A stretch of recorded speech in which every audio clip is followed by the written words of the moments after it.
Hey guys, first of all, I want to say thank you for to Foundry for having me. Um, I'll have a little video to just present to you guys how we integrate Mari in our creature pipeline at Mr. X, more specifically how we integrate it into scary stories to tell in the dark.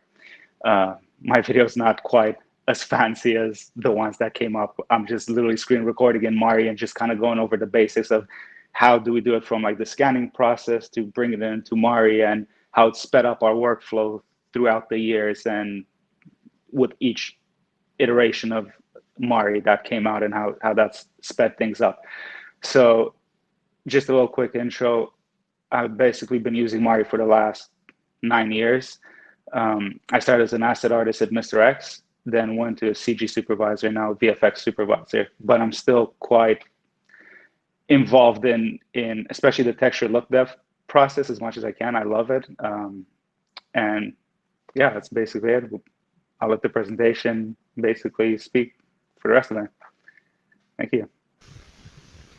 Hi everyone, my name is Cristian Camaroschi and I'm a VFX supervisor for Mr. X, the studio behind titles like The Shape of Water, Roma, Shazam, and Scary Stories to Tell in the Dark, which is the film I'll be talking about today. Scary Stories is directed by Andre Overdell and produced by Mr. X's longtime collaborator Guillermo del Toro. The film, largely shot around Toronto, Canada, follows a group of teenagers in a small town who are trying to solve the mystery of the sudden deaths happening around their town. Without giving too much away, throughout the film, each of our protagonists encounters monsters which embody their deepest insecurities and fears, and they must deal with it. But as I said, I don't want to give any spoilers because I suggest you should all watch it. This brings me to the character I'll be talking about today, which, as you can see on my screen, is the Jangly Man, and how Mari was used in our pipeline in the development of our creatures here at Mr. X. I was the CG supervisor at the time on this show, but I was personally involved in the creature workflow of this, especially in the early on texturing process, and then at the end with the look dev and the shading work. Mari is our go-to tool here at Mr. X, particularly for creatures, and it's helped not only streamline the whole process, but get very predictable results very early on, which help us deliver the work faster and more efficiently. And primarily that's due to the ability to see the changes in real time, and these changes represented on a shader like the principled BRDF gave very similar results to the custom RenderMan setup we had at the time. Now I know Pixar Surface is now also available in here, and we're currently using that, and it gives even more accurate results. But the principled BRDF was more than sufficient to give us very good predictable preview, as you see here, of what our final render would end up looking like. A little context on the Jangly Man and on the project itself. The Jangly Man is basically a corpse that's made up of limbs from several different bodies which come together to form a whole terrifying monster. As you can see here, it's very decrepit and rotting away with exposed pieces of bone and muscle and flesh, which were based off a very lovely practical suit that we had. As you can see here, the reference. Granted, the reference looks a little bit warmer. That's because the HDR is contributing to this. So if we were to view just the color map, now we're in the same world. But we're using HDRs from set and from some of the shots so that we see how it plays in context in the shot itself. Our studio created a narrated VFX breakdown where we talk about the creation of all of these monsters in the film, which we can post to the group after the talk if you're interested to learn more. One of the main notes we worked towards with every shot on this project was to maintain a realistic feel while enhancing the creatures to feel as scary as possible in the context of the PG-13 rated film. Having worked with Del Toro before on many projects prior to Scary Stories, we knew that he likes our digidoubles to still retain a feel of the organic prosthetic, such that it would be believable that our digidouble might actually be our character in a suit, giving the film a bit more of a grittier, more old school, if you will, feel of movie making. Given reviews of the film, I'd say we hit our mark pretty well in fooling the audience, with the exceptions of when the Jangly Man pieced himself together limb by limb, which, of course, there was no way for our actor to have performed that. The way we generally start these creature-based projects or any digidoubles that we work on, we start with an in-house scan, photogrammetry scan of our actors. Came in with the practical suit, and I can show you here. If we turn these guys off, we'll come here. So if we view this guy on flat, so this was the solved textures from the scan. Well, we have a little bit of issues here, like you can see in between the toes and underneath. Here, of course, where the photo scan had a little bit of trouble capturing all the data, but no matter, because we always do a secondary survey, which is a very high-res survey for textures only, where we get both polarized and cross-polarized photos, and we basically use this as a roadmap. So this is basically our retopoed low poly body. We brought it back into reality capture, where we initially solved the scan, to reproject the color map onto this to give us, as I mentioned earlier, a roadmap of where all the detail goes. And this will allow us then to come in with the high-res images and get in close and start painting and projecting and cleaning up any parts where the scan might have missed, such as these, or where it just didn't quite solve the resolution we would like and the texture is very soft.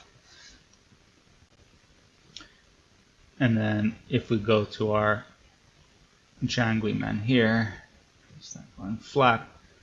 So this was where we went in and projected higher res textures and got all that fancy detail that we needed. But basically, once we have the color map all projected, one of the things that I personally really like to do is to come to the shader, give it something like a printable BRDF shader, plug the base color map in there, then maybe go to specular and roughness and start with just flat values. So basically, if we can go to the rough, so let's view this back to our full shader again. So if I get a base value here, I will use this. We also had a coat layer here that I'll talk about as well, since the Jangly Man had to be a lot in the rain. That's why he always looks a little bit shiny, as if he just got rained on or if he's profusely sweating.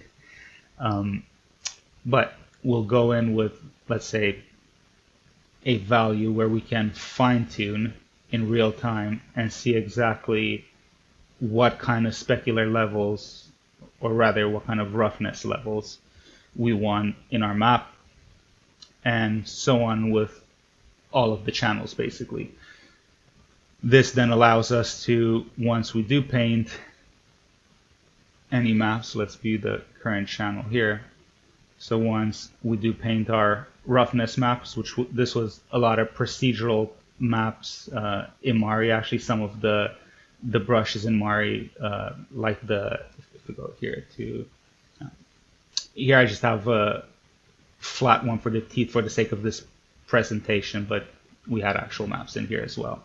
But this was a bit of a curated file that we put together just for this video. So if we go here to shelf, some of these brushes are really, really great. I believe the vascular one was initially what I was using back and forth, with layering it differently until I got a nice pour-like texture of this. Now, of course, you can do many other ways. Extract it from the photo survey, extract from details in textures from texturing XYZ, but at the time this was a little bit of a mixture between extracting from our color map and doing some procedural stuff with some of quite frankly great brushes that you have at your disposal just out of the box here. Now, as I mentioned, one of the things here that we tend to do, if we go back to the shader, is we tend to, let's go full shader. There we go. We tend to turn off our generic lights here and bring in an HDR that's representative of the scene and what we're going to see in the final shots. To be honest, usually I'll test more than just one HDR. I'll bring a bunch of scenes and see how each one of them looks. I'll start rotating the lights and see, for example, how the spec starts playing